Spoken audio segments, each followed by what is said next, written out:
యువతకు సాఫ్ట్వేర్ నైపుణ్యాన్ని అందించి టాప్ కంపెనీల్లో ఉద్యోగ అవకాశాలు కల్పించేందుకు సమగ్ర సాఫ్ట్వేర్ ట్రైనింగ్ అండ్ ప్లేస్మెంట్ సంస్థ ముందుకు వచ్చింది.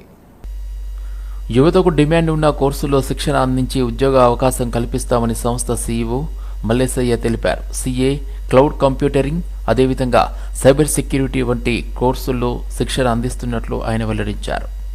సో నేను యూఎస్లో 30 ఇయర్స్ నుంచి ఉంటున్నాను. ఇక్కడ 2 ఇయర్స్ బ్యాక్ ఒక ఐటీ డెవలప్మెంట్ సెంటర్ ఓపెన్ చేశాను బేగంపేటలో.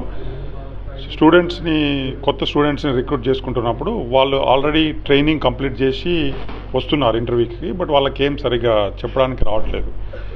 సో చాలామందిని ఇంటర్వ్యూ చేసిన తర్వాత then I have seen lot of చాలా నీడ్ ఉంది ఈ ట్రైనింగ్ ఇన్స్టిట్యూట్స్లో అని ఆలోచించి ఒక ట్రైనింగ్ ఇన్స్టిట్యూట్ ఓపెన్ చేశాము ఇక్కడ కూకట్పల్లిలో. సో బేసికల్గా మేము ట్రైనింగ్ ఎట్లా ఇస్తామంటే హ్యాండ్స్ ఆన్ ట్రైనింగు, ఇండస్ట్రీకి ఏ విధంగా స్టూడెంట్స్ అవసరం ఉంటారో, ఏ విధంగా కొత్త వాళ్ళు అవసరం ఉంటారో ఎగ్జాక్ట్లీ అలా ట్రైనింగ్ ఇస్తాం.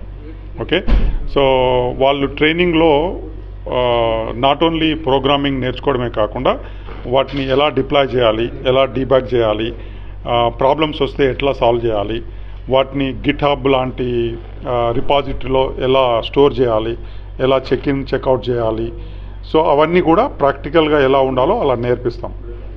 నేర్పించిన తర్వాత ఇప్పుడు చాలామందికి ఇంకొక ప్రాబ్లం ఏముందంటే మెయిన్గా కమ్యూనికేషన్ స్కిల్స్ చాలా ప్రాబ్లం ఉంది. మేము ఇంటర్వ్యూ చేసినప్పుడు కూడా అది అబ్జర్వ్ చేశాము. సో ఆ కమ్యూనికేషన్ ప్రాబ్లమ్స్ని రిజాల్వ్ చేయడానికి మేము ఒక English speaking, English writing basic skills నేర్పిస్తాము. That is communication skills. Personality development skills కూడా నేర్పిస్తాం. దానికి ఎక్స్ట్రా ఛార్జ్ ఏమి ఉండదు. ఈ ట్రైనింగ్ ఏదైతే ఉంటుందో దాంట్లో పార్టే ఉంటుంది. సో ఒక 1 మంత్ ట్రైనింగ్ ఇది కాగానే సెకండ్ మంత్ నుంచే we will immediately start that and until they get a job we will be helping them